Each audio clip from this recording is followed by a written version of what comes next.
Hello, there's a very exciting online Halloween event on October 31st and November 1st. But my minions, Juliet and James, said I can't come. Maybe I'm too distracting in my wonderfulness. Well, the link for tickets is julietlandau.dreamhosters.com.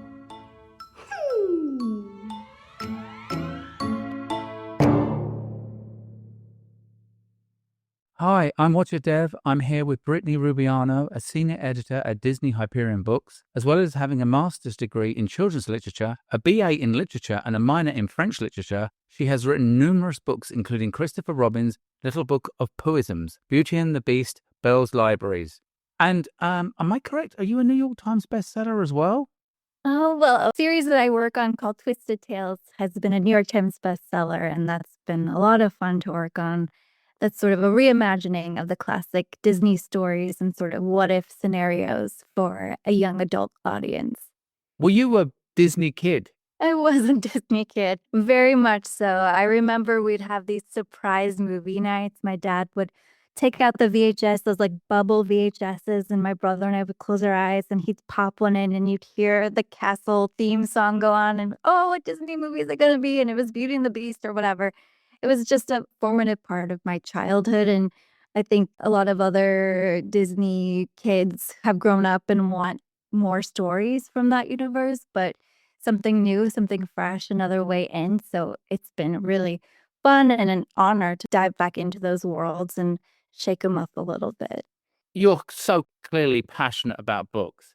Where did that love of books come from? Yeah, I was always an avid reader. That was something that was very much encouraged growing up. We'd have these library days where we'd go off. My dad would read to my brother and I. It's something that I would take on, that mantle of reading aloud in the family, because I fancied myself an actress and wanted to try all the voices. They were very generous with their time and let me do that. This love of reading and this love of escaping into books is something that bonded us. Yeah, it's always been a part of my life, a big part of my life. How many books do you have going at any one time? Reading-wise, Yeah. I usually have about 2 on audio and 1 or 2 hardcover. I love the audio format because I can do it while I'm on the go, driving or doing dishes or what have you, so I can sort of have my cake and eat it too, be busy and do chores and have an awesome story playing in the background. But at night, I really try to dedicate a bit of time just for that quiet space to read and dive into a new world and get to explore new characters and all that jazz. Now it's your job. Is it That's hard to love it as much as you loved it before? You know, that's a really good question.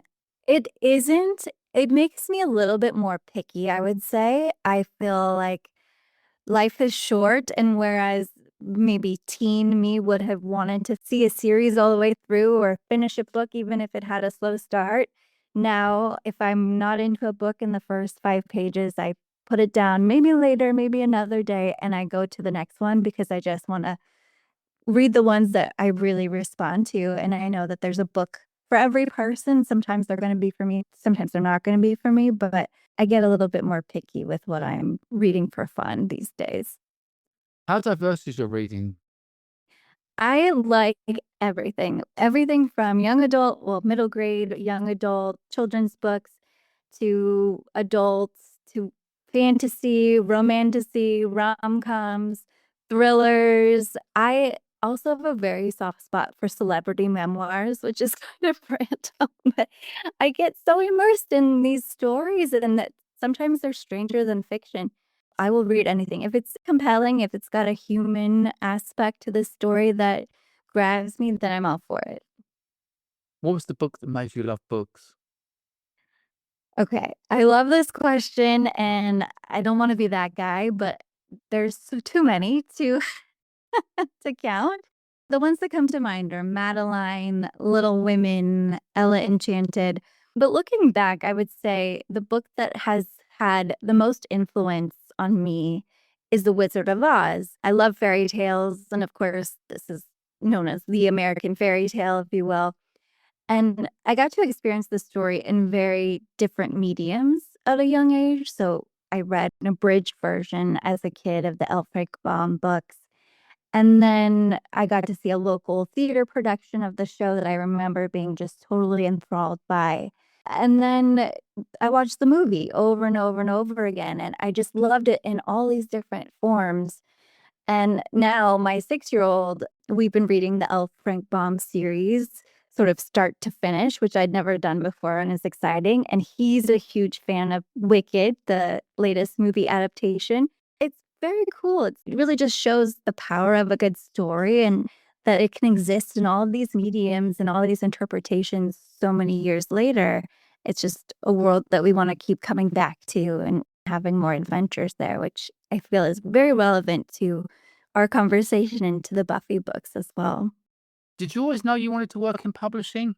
I didn't always know. I dabbled in a lot of artsy things. I was a musical theater nerd growing up.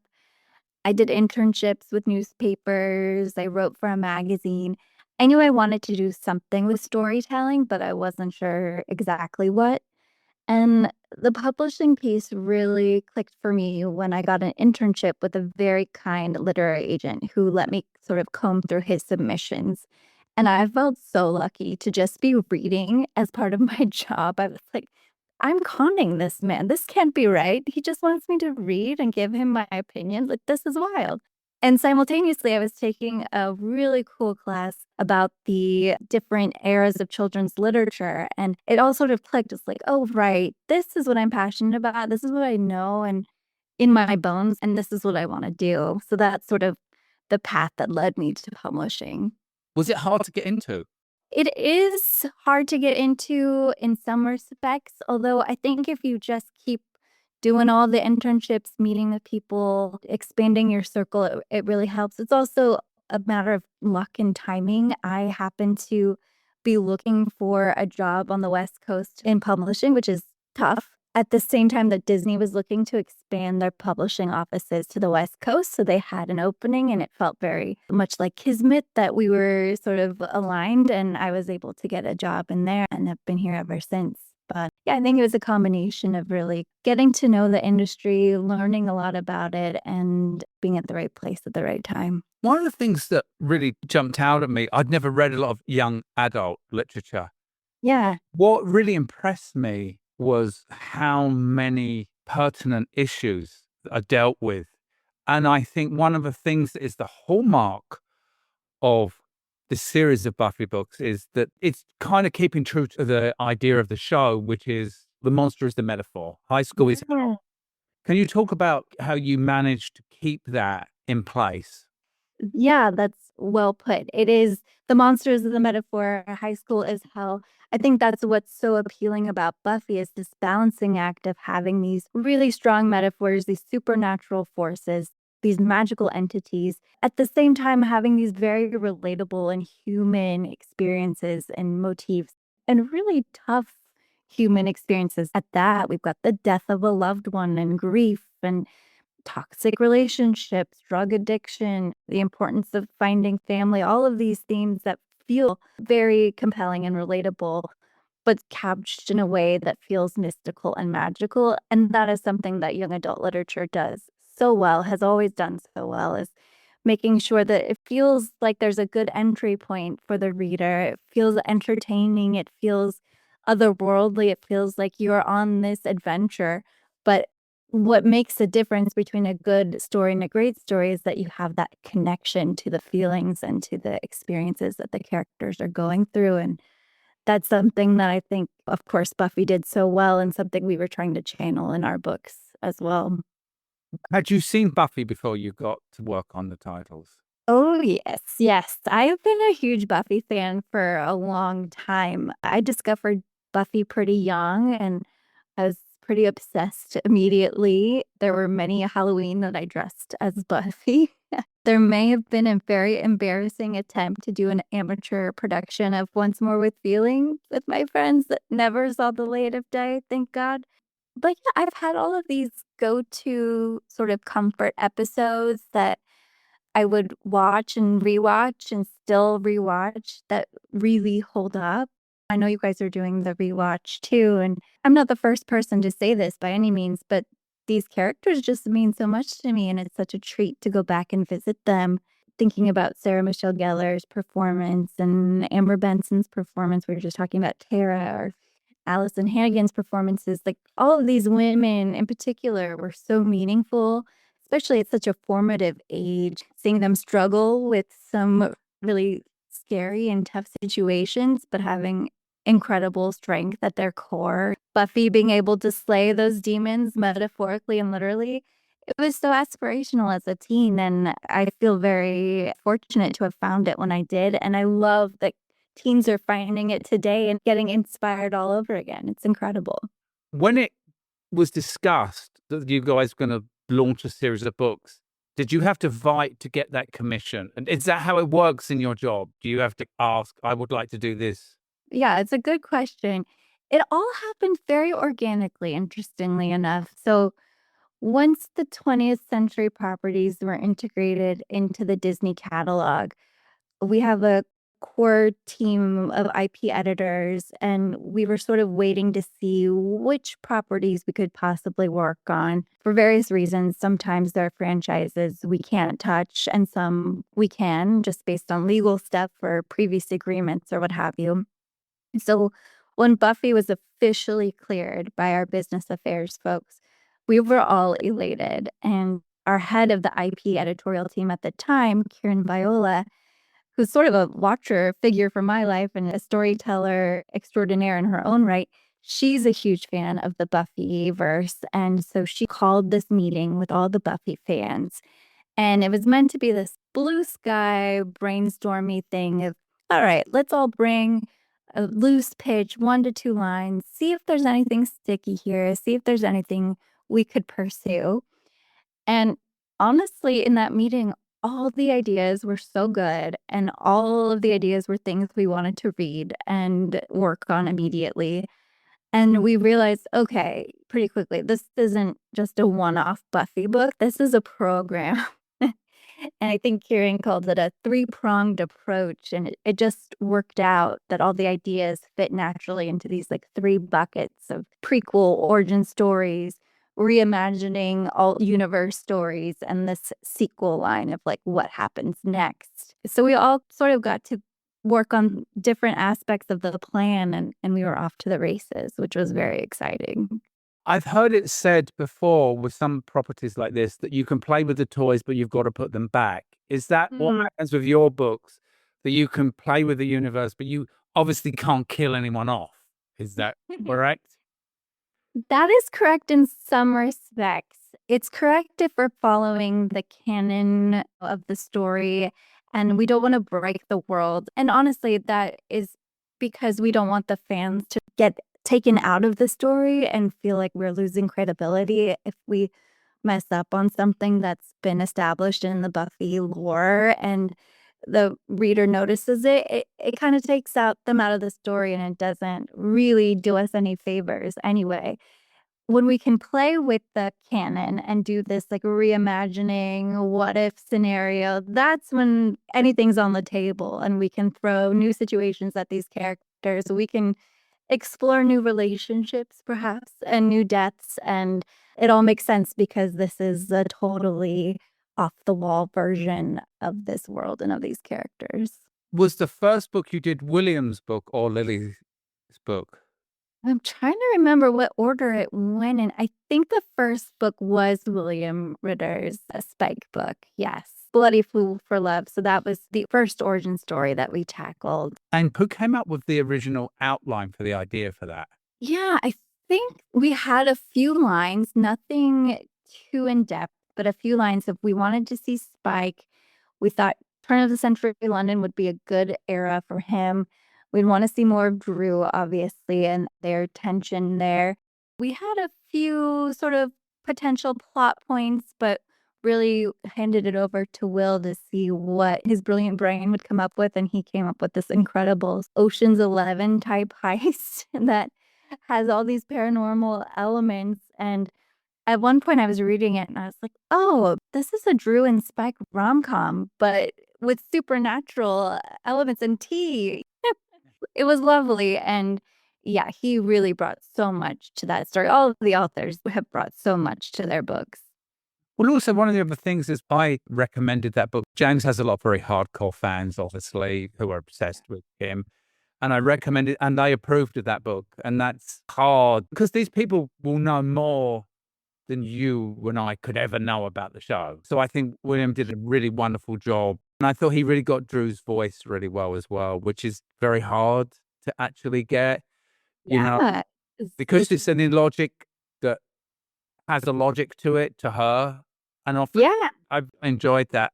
How did you select your writers to write these stories? What was it about them that made you say, that's the person for this story? We were fans of all these authors before we signed them up. And these are all well-known, best-selling authors. So you never know if they're going to say yes or no to an IP project. But we just knew that they would channel the voices so well. With Will, for example, he had written this series called Jacobite that was set in the 19th century in London, and they're sort of supernatural mysteries. So, of course, he should write the Spike story. And that it would be this Victorian Ocean's 11, and that Spike would be super charming and super insecure, and this mashup of funny and dark and thrilling. And so we approached him about Spike, and he said yes, thank goodness. And we were working on the book after that. With Ashley posting her books before this were this amazing series I love called Once Upon a Con. They're sort of modern fairy tale retellings and kind of ironically about the power of fandom. And she's a huge Buffy fan. And so we bonded over loving Tara and this character being so important to us. She brought this really cool take where it's set in the 90s in Vermont with a murder mystery at the front, and it has these fall hocus pocus vibes. And Tara is trying to understand her witchy powers while falling in love with a witch hunter. I felt like the backstory we always wanted for Tara, and we're so excited that she said yes. And now Ash is writing these incredible adult rom-coms that have a lot of paranormal or supernatural aspects to them. So she's just carving that space for herself in such an incredible way. And then with Lily Anderson had written The Undead Girl Gang, which was very quippy, very high school murder mystery, very supernatural. And I'd been working with Lily on another book and had stumbled upon our affinity for Buffy and felt like, oh, I think you would be really good for this Suicide Squad meets Buffy idea where we're set in this alternate dimension where all the big bads from the show reign supreme and they have to fight and band together against Buffy, who is their enemy, and she wants to end their world. So they're sort of thrown in this like wild situation. And Lily was just so great at channeling all these voices and putting all of these Easter eggs that were so well done. And it's hilarious and heartbreaking and just blew me away. And then Kadare Blake, she had written the Three Dark Crowns series, which has so much twists and turns in it. And she's just this powerhouse in YA. And so she felt like the perfect person to expand the Buffyverse and for us to see what comes next with Willow's daughter, Frankie, and assembling her own Scooby Squad. It just felt like such a natural fit for her to make this epic trilogy for us. And thank goodness she also said yes. How do you, as a senior editor, what's your relationship to the writer during that process? It's a really unique job in that we sort of start at the very beginning. Traditionally, editors, they will get submissions in the traditional publishing space. They'll get submissions from agents with manuscripts that have been written already or various stages of early drafts. And they'll find the ones that resonate with them and work with the author and their publisher to get the book out in the world. As an IP editor, and one that works on books based on existing franchises, we start with just a seed of an idea rather than a full manuscript. We're usually thinking about, okay, what's a beloved world? What's a beloved character? What are the stories that have come before? And what's a new way in? What's something that feels fresh and interesting while honoring the original and is targeting a specific audience that's really going to get a lot out of it? And once we have our take, like, for example, we want to do this what if Buffy was the bad guy story, then we'll find the perfect authors to bring those stories to life. Of course, the idea evolves as we collaborate. It's such an organic process. We'll go back and forth on creating outlines and beats and figuring out what we can get approved and not approved. Luckily, the 20th century books are very awesome and they didn't say no to a lot of things, which is great. But the author really brings their heart and soul to it. They, as they're writing, get taken into new paths and new directions. So once you're sort of at the end of the road, you're left with something that is so much more exciting and incredible than how it started. So in a lot of ways, my job is really just geeking out about my favorite things with really smart and incredibly talented people and seeing like a germ of an idea become this really rich, amazing story that I can't wait for people to read. What would you love to do if you could do anything in the Angel and Buffyverse? I really want to do an Anya story. I love Anya's voice so much. I think her matter-of-fact delivery could be applicable to so many crazy scenarios and situations. I want to know more about her vengeance demon-y past. I want to know more about her past relationships. I just want to know more about her. And I love Emma Caulfield so much. So if I could do anything, I think I'd explore an Anya something or other. That's great. What's your favorite part of doing these books? I think the best part is really that phone call that we have with our authors. And sometimes it's in the beginning of the process, sometimes it's after a draft or two, where we really get into the nitty gritty of the story of this is the act one beat, this is how the act two transition works, this is the high, this is the low, really getting into the nuts and bolts of the story. And also getting to sort of talk about our favorite episodes and our favorite characters. And, oh, wouldn't it be cool if we could weave in some of this or some of that? What if we included the gentlemen? They're so terrifying. Let's find a chapter for them. That's my favorite part of the process is just getting to collaborate with the authors and really nerd out with them. How does someone get on your radar as a writer? It's usually through an agent, and we will encourage new writers to definitely look at agents that represent authors who have similar tones to what they want to write or have similar books that could be compared to the book that they're writing or the book of their heart. And to just go out and query as many agents as you can and find that perfect match, because the agents are the ones who have these connections and know, oh, of course, Disney is looking for somebody to do a YA Anya book, for example, and I've got the perfect client for that, and they can match us up together. What are the books that you've done in the Buffyverse? What were the real wow moments? Oh my gosh, there's so many. Well, first of all, the fact that we had not one but two books that are very independent from each other feature Ms. Edith, Drusilla's doll. I just thought that was such a nice nod to the original series, and that was all Will and Lily. But there were so many details that were so evocative. Part of the process was just opening this Word document, and it felt like I was watching a new Buffy episode for the first time, which is such a special feeling. It was incredible. I feel like in Big Bad, for example, if we're still talking about Drusilla, because why not? She had this wonderful detail about Drew leading a goth rock house band at the Bronx. Right? Just now being owned by Angelus. And the band is called Drusilla and the Dollies. And she describes her dancing as translate. It's just, it all works so perfectly and so vivid.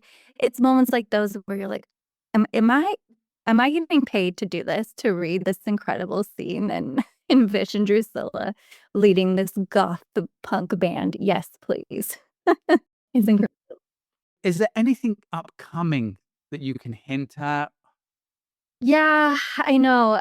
There is nothing I can hint at, but there's so much more room for Buffy content. There are still ideas from that first brainstorm meeting that we haven't touched yet. and that I would love to do. You both will be the first to hear when we have some news to share and have some new books on the way. I don't know if you know this, but the original run of books was one of the first tie-ins. Yeah. So it's always been in the tie-in world. There's always been, obviously, Star Trek and Dark Shadows, which were 60s shows. But in that period of the 90s, I think it was that and X-Files were the first two that really did. What's the essence of telling a tie-in story well? That's a good question. It is honoring the original, making sure that the characters feel like the characters from the original show, but that they get to evolve and grow in ways that make sense for the story so that it's not rehashing things that have come before. We really do get to move things along and evolve the story in really fun and interesting ways, but it has to feel rooted in that property to begin with in order to feel like a natural fit and evolution to the story. But just like we were talking about with Oz, I feel like if you build this incredible world that people just want to keep coming back to, you're going to have storytelling for years, decades and decades, and in so many different forms. Yeah. So when you did the original release, how was the response from the fans and the public to these books? Yeah, the response was really positive. Like you were talking about with Will's book, we got so many Spike fans who were writing fang letters, if you will, and just saying so many positive, really kind things. We got a lot of love for in every generation as well. Like you said, a lot of this should be the movie, this should be the next TV show, which is always so gratifying to hear that it really resonated with the readers. The response was very positive, and I think the authors were really excited and maybe relieved because it's an undertaking to dabble in these worlds that people have such an attachment to. And it's not a job we take lightly. It's something that we take very seriously. And it was exciting to see that it was well received. Did you go out on any of the book tours or anything and see the audience response to them? I got to see a couple of events and I got to watch one of the Comic-Con interviews, and it was just incredible. People dress up, people just have the time of their lives. I used to go to Comic-Con as a fan and looking what panels were there going to be about Buffy and how could I sort of get the inside scoop, the inside intel, and to see something that I worked on and had a small part in be the subject of these events is very exciting and very cool. Is there anything else I should be asking you? I don't think so. No, I think that was I think it's quick. You were amazing. Juliet, did you want to come and say hi? I'm thrilled that you're doing this. I know that the fans are going to go absolutely nuts for your interview. Oh my gosh. Thank you so much for inviting me and for being such a champion for these books. It really means so much to me and to the authors. I can't tell you. It's been incredible to have your support. Thank you. Thank you so much. I've really loved it. And is there anything in terms of any story that's like a fun story about working with one of your authors? We were finishing up Bloody Fool for Love and we were working on marketing and publicity plans. And Will is super multi-talented. He sort of went off on his own and created this animated scene from the book. And he turned it into a book trailer, and it's, I think, his voice as Spike, but it sounds like James Marsters. I was floored. And he animated it. It's got these special effects. It's incredible. He sent it to me and just, I created this. Can I post it? Is this okay? We would only hope for an author to go above and beyond. Like, that's just not the norm by any means and never expected. So we were thrilled that he had created this on his own. Whenever there's an IP project, we have to make sure we're getting all of our ducks in a row and sending things to the powers that be to make sure that's all approved and buttoned up. So I did that and just told them to hold tight for a second. Let's make sure 20th agrees, not knowing where exactly they were going to send it. And I got a response, oh yeah, James loves this. No problem. Go ahead. And I think my jaw was on the floor, and I was like, well, that's a fun email I get to write to Will. And That's great. Is there a common trait that you find with the Buffy writers as opposed to some of your upper writers? Is there any in terms of what they're like or their passion or anything unique? Yeah, they all have an affinity for the human experience. That's a weird answer, but I feel like they all dabble in supernatural stories. They all have these like, mystical elements and, these witchy type vibes or creature of the week type vibes. But at the heart of them, they are about people going through horrible obstacles and overcoming them in really compelling ways, which is such a trait of the Buffy shows. I can see why these authors were fans of the show and how it's influenced their writing, even though they dabble in a variety of styles and genres and age groups. I can see that commonality between them, that they're all sort of looking for that human element behind the monster, which is very compelling and very fun to work on. That's a great answer. And yeah, I think it's why the books resonate so strongly. Oh, Will we ever get a story from you? A Buffy story? never say never. I would love to write a Buffy story. Yes, let's put that on my vision board. I will think about that. That would be amazing. How long do you usually have from the inception of, okay, we're going to do this book, you secure an author, and then for the author to turn in first draft to the final, what it's released, approximately? It's usually about 1.5 years from soup to nuts.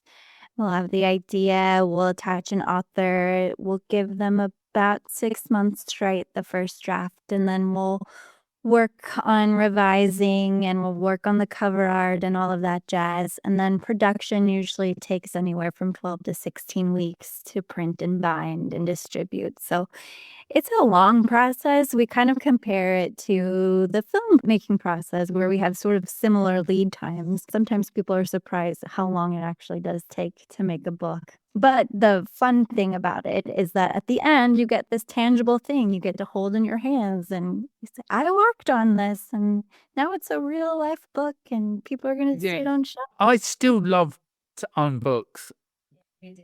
Don't you? I mean, I really do love to hold a book in my hand. Yes, there's something about it, just cracking that spine open and smelling the pages. Like Giles says in I, Robot You Jane, he talks about the smell of books. Remember? Hey, yes! I have to say, one of the things that we really liked in Bloody Fool for Love was how beautiful the relationship was between Spike and Drew. As William said, he wants to impress her and all she wants him to be is with her. Yeah. And I thought that was actually very beautiful and very well observed. Thank you so much. You've been incredible. Thank you. I'll wait to speak to you some more. Likewise. Thank you again. This was so fun. Thanks. Bye. Bye.